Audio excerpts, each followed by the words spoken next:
Assalamualaikum warahmatullahi wabarakatuh. Kembali lagi bersama saya Anastasia Rifatul Ainuria. Di sini saya akan menjelaskan tentang peta konsep dari buku konseling bab 3. Nah, kita di bab 3 akan menjelaskan tentang penerapan konseling adiksi narkoba. Nah, di sini sudah ada peta konsep dari bab 3.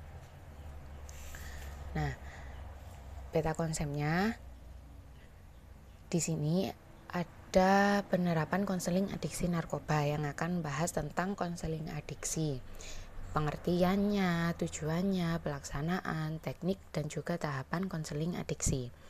Nah, kedua ada narkoba. Di sini akan dijelaskan tentang pengertian narkoba dan juga jenis-jenis narkoba.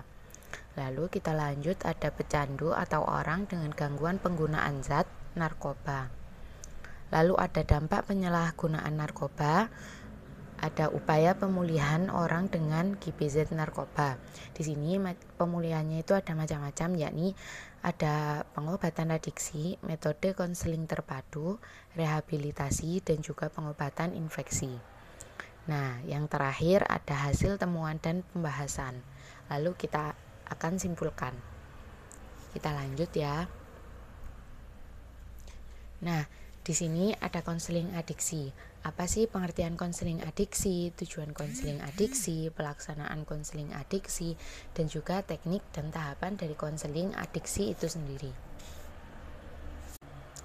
Nah, pertama kita akan menjelaskan tentang pengertian konseling adiksi. Di sini sudah jelas ya, konseling adalah proses di mana pemberian bantuan dari seorang profesional kepada orang yang membutuhkan bantuan. Nah, adiksi sendiri itu apa sih? Adiksi itu berarti tergantung terhadap sesuatu. Jadi adiksi itu mengandung pengertian ketergantungan terhadap sesuatu. Maka adiksi narkoba adalah kondisi kecanduan zat racun ke narkoba. Nah, kalau digabung apa?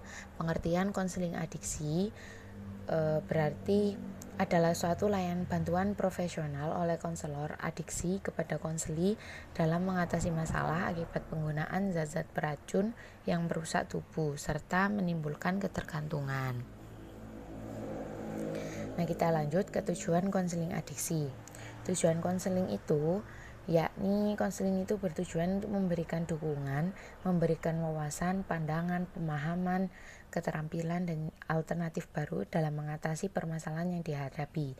Dengan demikian, maka konseling adiksi narkoba itu bertujuan untuk memberikan dukungan pada orang dengan GBZ narkoba.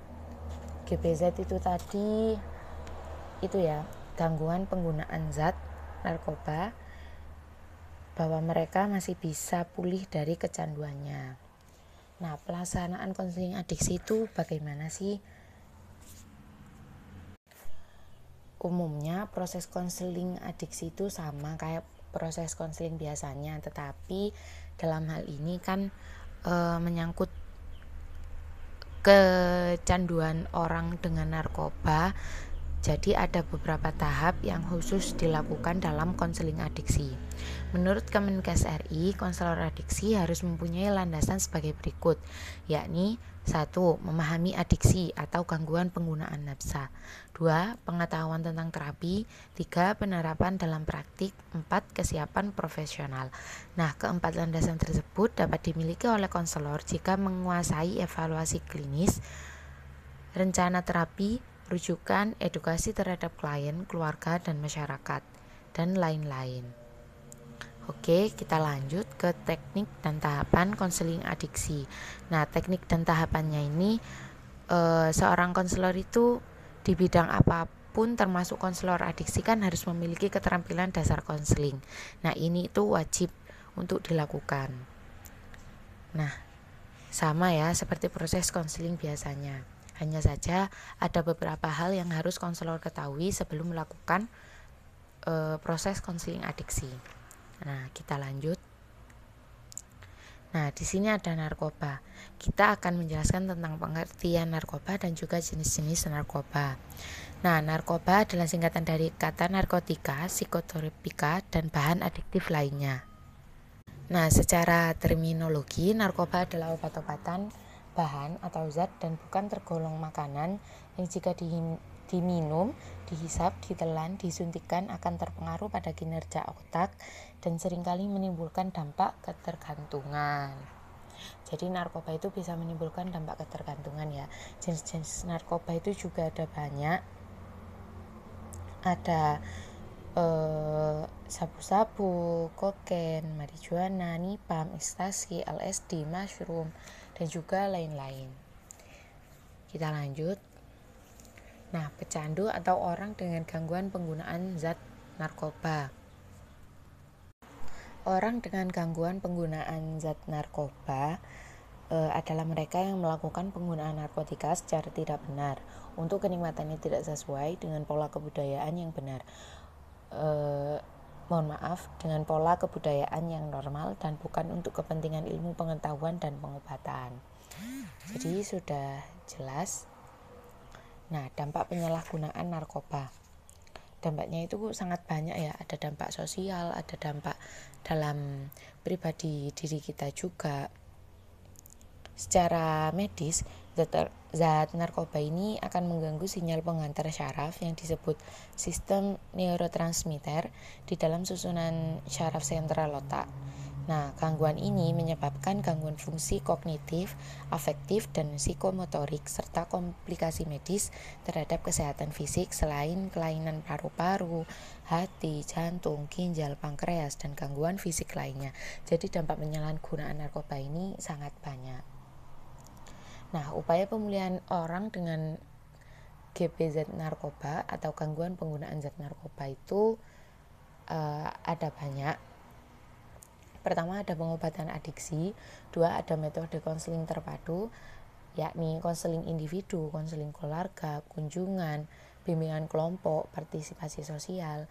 Ketiga, ada rehabilitasi, dan keempat, ada pengobatan infeksi. Nah, hasil temuan dan pembahasan ini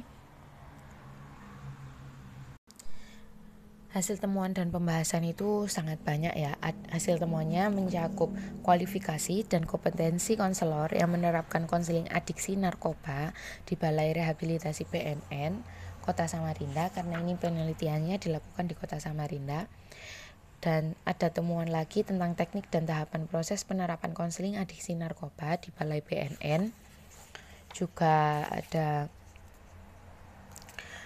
dampak penerapan konseling adiksi narkoba bagi klien di Balai Rehabilitasi BNN. Dan yang terakhir ada kendala dan solusi dalam penerapan konseling adiksi narkoba. Nah, untuk pembahasannya ada bermacam-macam juga. Ada kualifikasi dan kompetensi konselor adiksi narkoba, teknik dan tahapan, sama ya kayak hasil temuannya. Dan ada dampak penerapan konseling adiksi narkoba dan juga kendala dan solusi dalam penerapan konseling adiksi narkoba. Di sini ada macam-macam hasil temuan dan pembahasannya. Nah, kesimpulannya, berkenaan dengan penerapan konseling adiksi narkoba di Balai Rehabilitasi BNN Tanah Merah Samarinda, dapat disimpulkan bahwa teknik konseling yang digunakan sama seperti konseling konvensional yang terdiri dari konseling individu, konseling kelompok, dan konseling keluarga. Tahapannya sesuai dengan SOP konseling adiksi yang ditetapkan. Dampak penerapan konseling begitu positif bagi klien. Bukan hanya pulih dari kecanduan, namun juga banyak memperoleh pengalaman dan bekal pengetahuan dalam menjalani hidup sehat dan bermakna ke depannya. Jadi cukup sekian penjelasan dari peta konsep bab 3. Kita lanjut peta konsep bab 4 ya. See you in the next video. Wassalamualaikum warahmatullahi wabarakatuh.